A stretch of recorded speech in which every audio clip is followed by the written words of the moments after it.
Hello, Chris. Let's compare the two positions here in the Cannondale to the Trek. Side by side, you can see they look pretty darn close. You likely took the measurements and transferred them. So fore aft here, you're about in exactly the same position. We'll do an overlay here. Both bikes are up about 1 degree, so that works pretty well. The thing I notice about your seating position is that this is where you're going to sit versus the more forward position, and it was where you were sitting on the other bike. If anything, the abdominal looks a little far forward to me. You look like you don't quite have enough tail sticking out there, so that may make the abdominal feel wide.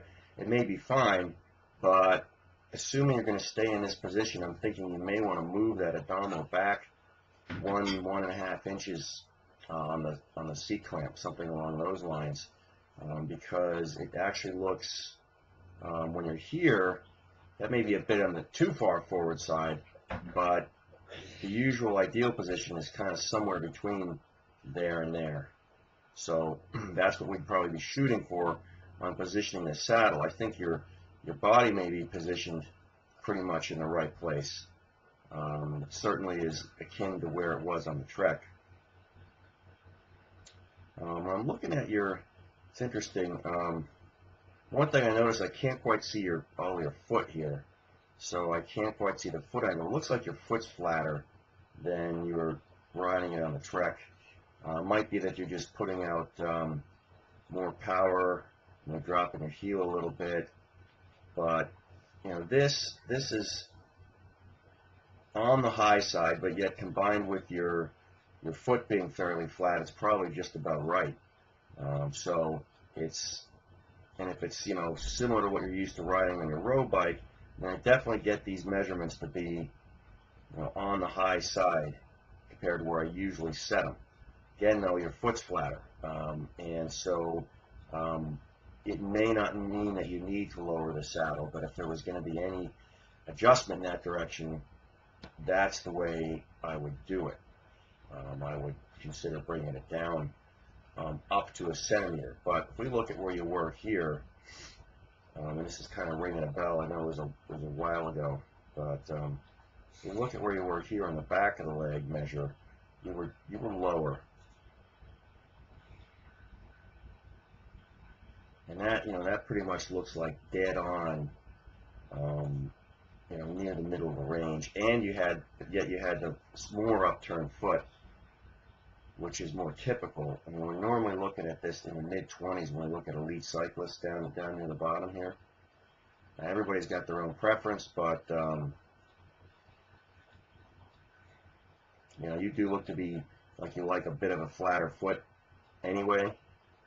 But if we look at this relative to the bottom, you're close. I mean, you're low 20s maybe, not a big deal. But here, from what I can see, it drops below. It looks like it could be flatter, but I can't see for sure.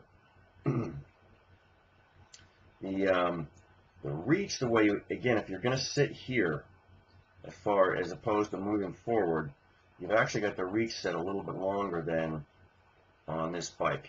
You can see you had knee right up to elbow on the Trek. Here you've got a little bit of a gap. This looks fine. So I don't see any problem with that. You actually have more elbow off the back of the pad than you did with the Trek. That may also be fine. You may want the pads back a little bit, but yet keep the extensions in the same place if you have room to do that with the extensions. So that's kind of a personal preference thing as to how far back you want the pads. I wouldn't really want to see them generally much further out on your arm than this. So that brings up the point of the front end here, and you've got a big stack of spacers, and you've got the stem in the minus probably 6 position here. And so the better thing from an aerodynamic and a structural standpoint is going to be to reduce the number of spacers and flip that stem over so that it's angled up. Because this stack of spacers is aerodynamically dirty here, and plus you've got a fairly high stack of them, and especially with your size, that's maybe pushing the design limits of the fork steerer. So if you flip the stem, assuming it's a -6 or thereabouts, it will essentially raise the front end 2 centimeters. So what I'm thinking you can do is pull 2 centimeters of spacers out, flip the stem, and you'll have the handlebars in essentially the same exact place. So that would be my thought there as to what to do with the front end. You know, you're pretty much at the same body angle you were. It's not bad. You know, for TT, you could work on getting a little flatter than that, a little lower. You're maybe, you know, right around 10, 11 degrees here, depending on how we look exactly.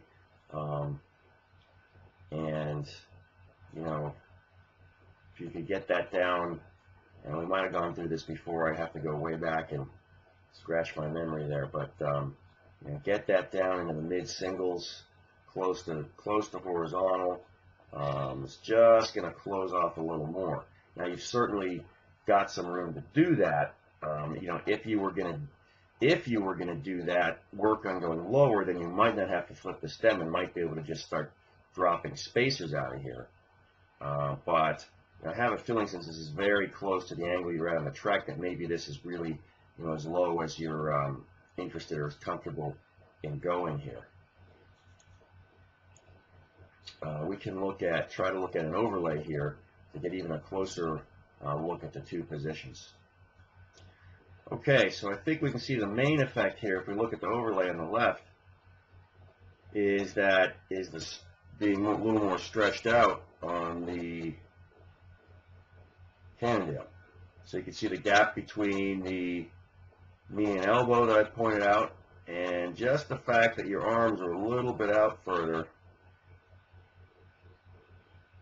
You may be sitting back just a hair further. That could be simply the alignment of the bikes the way I have it. But it looks like here everything is shorter, and then here you're a little more stretched out and possibly a little more relaxed. That has the effect of lowering your torso some. You can see that as you look to be stretched out a little more, your elbows essentially moving away from your knees. That effectively lowers you a little bit. So it does look like you're a little lower and flatter than you were on the TTX. You know, here you're very compact. Here you're a little more stretched out. And, you know, that's really the main difference. We can try to look at it with the leg down too. Looking at it with the leg down, you see you got more bend in the knee on the Trek. And it does look like the heel's a little bit higher. You also do look like, here it really looks like you are moving back some on the saddle, a couple of centimeters. It's funny because it didn't seem to look that way in the other one, and it could just be, again, the bike positioning. Yeah, I mean, it looks like I've actually got the Trek a little forward image, the Trek image a little forward relative to the Cannondale image. But what I'd really look at, I think I had a line better in the last shot. I think the biggest thing is just the fact that you're a little more stretched in a good way, I think. And see the knee angle there versus the knee angle there and straighter knee.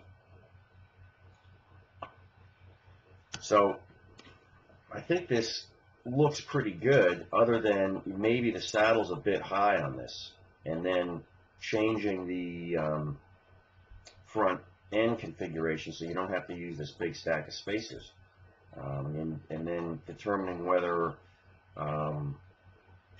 you know, whether you're happy with this. This is probably fine. I mean, I think when you flip the stem and actually like slightly shorten your reach, it's not going to be very much, a couple of millimeters. But I think that's probably still all going to be fine. So the biggest thing, you know, might be lowering the saddle just a little bit, you know, up to a centimeter.